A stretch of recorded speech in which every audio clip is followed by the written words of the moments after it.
Hi, and welcome to RCR. I'm Jeff Hahn, RCR's policy correspondent in DC. Joining us today is Andrew Blake, the lead security analyst for Bluebox Security. Andrew, welcome. Hi, Jeff. Thank you. Nice to be here.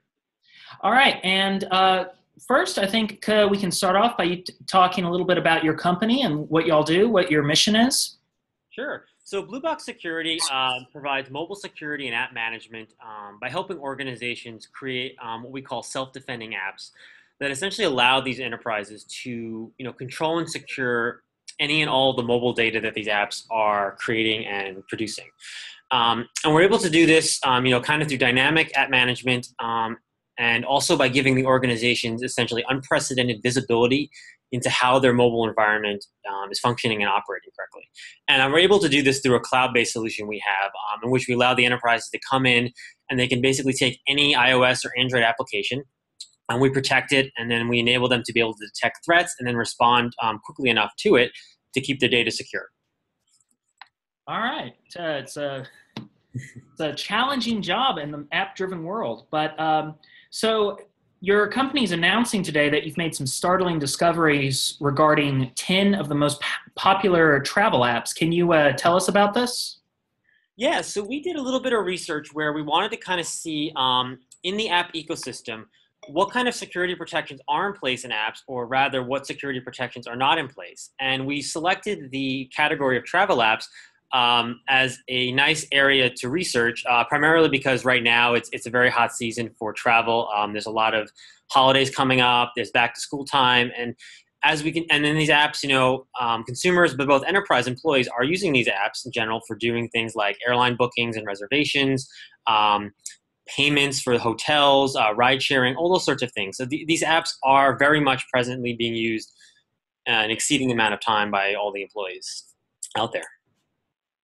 And did you find that they were particularly vulnerable in some way, or was there a common overlapping issue? So what we discovered in our research was that overall, security typically is kind of like a second-class citizen or a secondary factor that's being used in the apps. So we looked at a variety of different factors. We looked at kind of what third-party code are they bringing in? Are they exposing any data to, are they exposing or not protecting the data that they're saving on device for the users, like your payment information, your login information, user information? Are they doing any sort of protections on the network transaction as well? So can someone go in and are able to sniff this information out of that transaction? And then additionally, are they doing any sort of encryption or obfuscation on the app, or protections in general to protect the app from being manipulated so that malware could be inserted at a later time?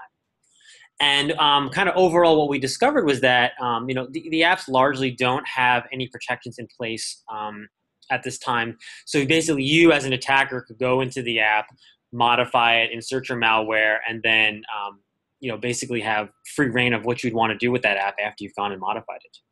And these are apps that are being used by millions of people every day for credit card transactions, making people financially vulnerable, and also making their passwords and usernames, which they probably use on multiple devices and logins, also very vulnerable, if I understand this correctly. Yes, exactly right. So some of the stuff we like to highlight in the research of this report was that, so like when you log into these apps or you're doing transactions or making reservations, a lot of this information is stored on your device in the application folder. And what we discovered is that we can go in and look at this data that the app is saving, and none of it is actually being encrypted. So you can actually go ahead and say, if your device was exploited or attacked and someone had access to it, they could go in and pull the data off and see, precisely what your username is, what your password is, where you've been, where you're going, all those sorts of information is stored by the apps. And it's done, primarily for developer convenience to make the apps launch quicker and give you, added value into your app. But additionally, though, it's not being protected as a first layer of defense within the application. So you would advise companies that are developing apps to think security more in the forefront and less as kind of like a afterthought. Exactly. That's something we definitely want to start seeing happening with these apps, but also other apps that are out there in different sorts of categories. Because while your device may have some level of security in it, Bluebox has kind of been pioneering this concept of the zero trust model for devices. We know as we come out of the security summer, essentially, where new exploits have been discovered and are talked about rapidly, and manufacturers are moving very quickly to try to patch, but you're not getting it on all devices. And both iOS and Android both have issues. So if your device is not up to date and is exploitable to one of these problems, and all it takes is some rogue attacker to come in and exploit your device, all of your data is at risk. So if you're relying on device protections, your app data is still going to be at risk. Whereas what we're saying is it would be great if the app starts building its own protections independently of what the device has. And what is your advice for consumers and companies to help keep their devices secure? Yeah, so some of the things that consumers and companies can do today are to make sure that they're getting their apps from a trusted source, right? So some of the problems that could happen with this is if someone took one of the apps, modified it, and then tried to get you to install a modified app from a third-party phishing link or something like that. Like they text you a link or you click on a link in a browser that potentially tries to install another app. If you get your apps from trusted stores like the Google Play Store or the Apple App Store, you can help minimize your risk by making sure that those are coming from trusted, vetted sources. Additionally, there's things like making sure that if you're out and about on your phone, connect to secured network connections. Like if you have a VPN back to your company, definitely use that. Try to avoid unsecured wireless access points because those are potential avenues of a risk and possibilities for man-in-the-middle attacks. All right. Now, if we could talk about this in a somewhat broader context, the issues you brought up is a very small portion of what seems to be a growing global pandemic of small-scale cybercrime.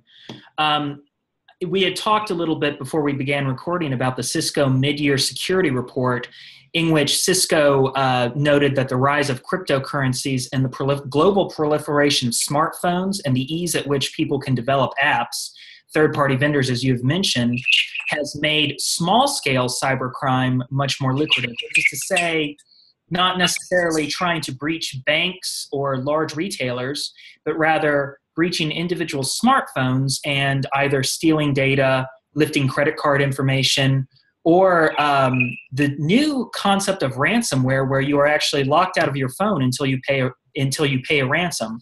What do you think of this assessment, and do you have any thoughts on this? Yeah, definitely. It's a big issue out there. There were definitely some reports recently about newer Android ransomware that was locking the device and making you pay in order to even unlock your device and use your files and apps. That sort of issue can be magnified by the apps discussed in our study, our travel app study, but as well as other apps, because these apps inherently can be modified. So if you think you're downloading a specific app from someone that sent you a link, and it looks and acts the same way, but it actually ransomware has been inserted in, or malware in some form that tries to get your credentialed information, or then goes ahead and locks your device through other sorts of exploits or things like that. That is definitely a risk that exists out there, and it's all masqueraded as an app that you think and believe that you're trusting. We've definitely seen and heard of reports of this happening in the wild, where there was the story of the hacking team where their information was stolen and leaked out onto the internet in the springtime frame. And there was a report in August, a security firm had noticed that company had also been using a popular attack called the iOS mask attack, where they take existing apps that aren't protected in a way, and they can go ahead and insert their code into the application, malware that would sniff your passwords and your personal information, and then they would distribute that repackaged app out to their targets, essentially, and through like phishing links via text messaging. And then those people that click on the link, they will go ahead and install the app, think that they're using this app that looks exactly the same as what they would trust, but actually they've installed a modified version that is putting all of their information and data at risk. All right, so the bottom line here is don't download strange apps.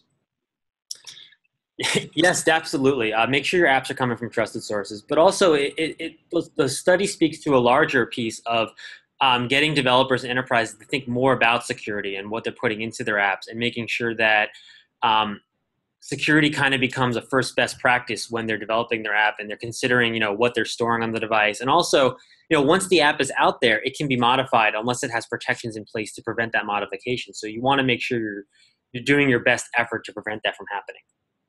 So bottom line, consumers, stay away from strange apps. Companies, put app security to the forefront of your development process. Absolutely. All right.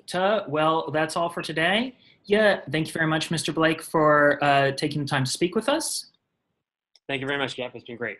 All right, and